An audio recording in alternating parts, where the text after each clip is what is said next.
He was a good kid, and I think about him often because he was my baby.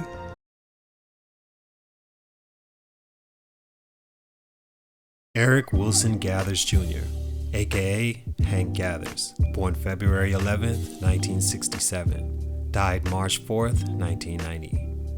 33 points a game, 14 rebounds in 34 minutes, and no, this was not an NBA.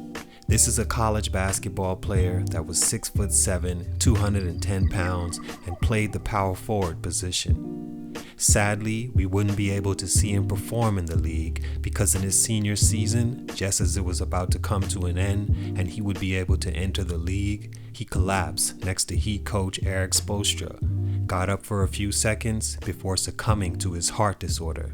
He was said to have LeBron James-like physique and strength with Russell Westbrook athleticism.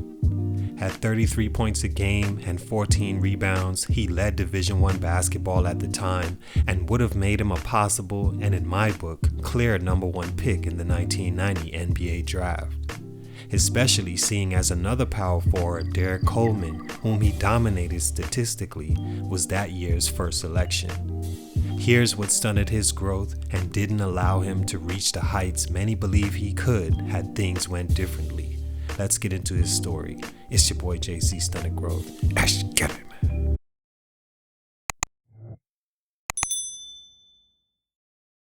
Unfortunately, like my last few episodes, many athletes lose their lives in the prime of their careers. Most of them take place off the floor, but the ones that happen on it are specifically shocking, seeing as these athletes are the best at what they do, are in pristine shape, and are like gods to some fans and supporters. They've trained their entire lives for what they died doing, and so many assume that they are conditioned for that environment. But the inner workings of the body doesn't care about your fans or your future NBA potential. When there's abnormalities in it, situations like this can happen at any time. Stunt number 1, not leaving earlier. As mentioned, as a junior in college, Hank Gathers was one of the best players in the NCAA and would have most definitely been a first-round draft pick after leading the nation in scoring and rebounding. The only reason I say not leaving stunted his growth is because at least he would have had the taste of the NBA, made the money of a first round and potential #1 pick, which could have helped support his family later on, and gave a glimpse of where his potential could have taken him. Gathers is from Philadelphia, Pennsylvania, and was arguably the best player in the area that year, along with best friend and college teammate Bo Kimble. He won a state championship in 1985 and initially chose USC as his school of choice.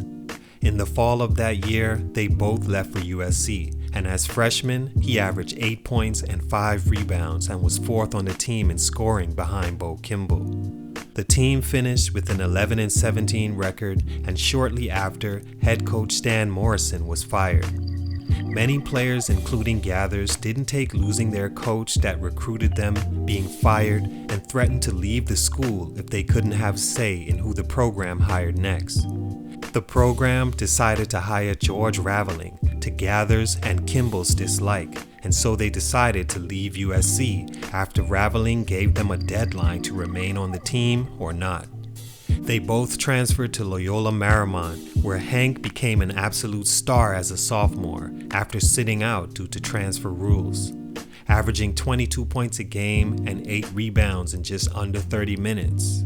As a junior, he'd explode, having games like the one on December 30th, 1988, where he scored a career-high 49 points along with 26 rebounds. In that era, leaving school early was an option, but wasn't the popular thing to do for college basketball players, and Hank, after the year he just had, averaging 33 points and 14 boards, decided to come back for his senior season.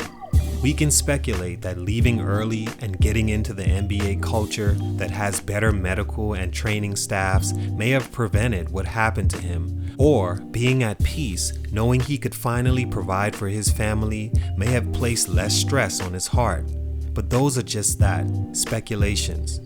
What's fact is that his growth and legacy would have been elevated had his name have the Jerry West logo next to it.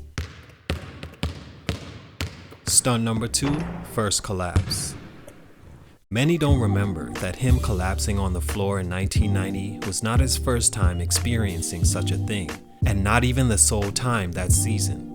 On December 9th, 1989, he had a similar episode and was able to stand up from that one, walk it off, and get on medication.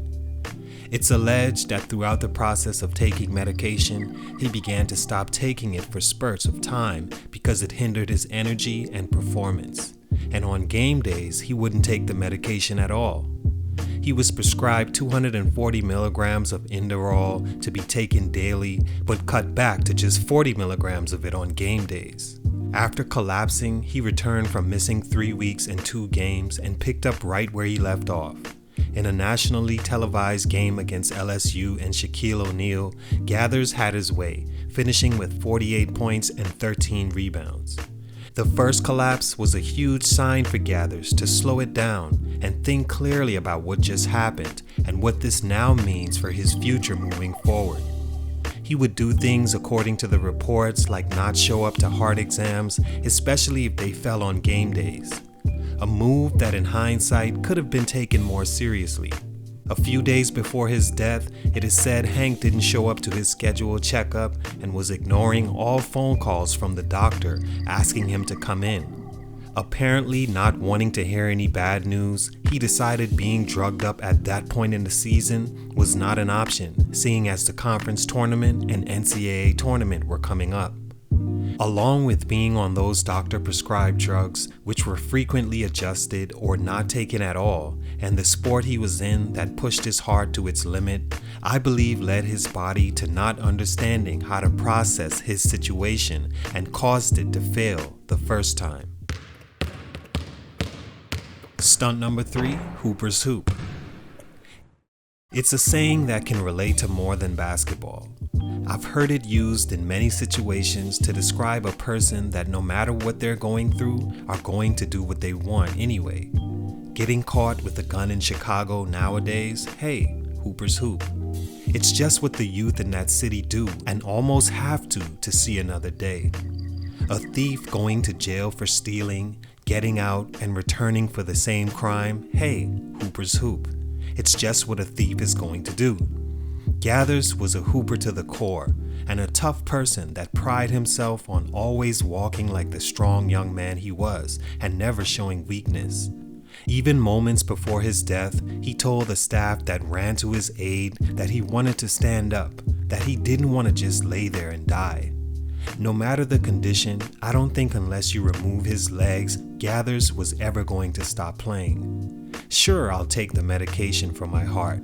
Sure, it hurts when I get too excited in Paul Westhead's up-tempo offense.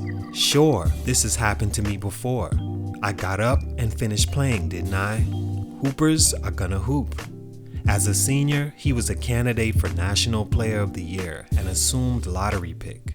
He averaged 29 points and 11 rebounds that season leading up to his collapse.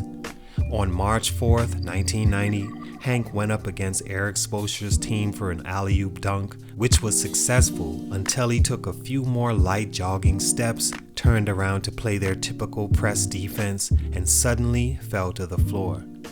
He tried to sit up again, but didn't have the energy to rise and laid down. It would be the last light jog he'd take, and later that day, at 23 years old, he was pronounced dead at the hospital.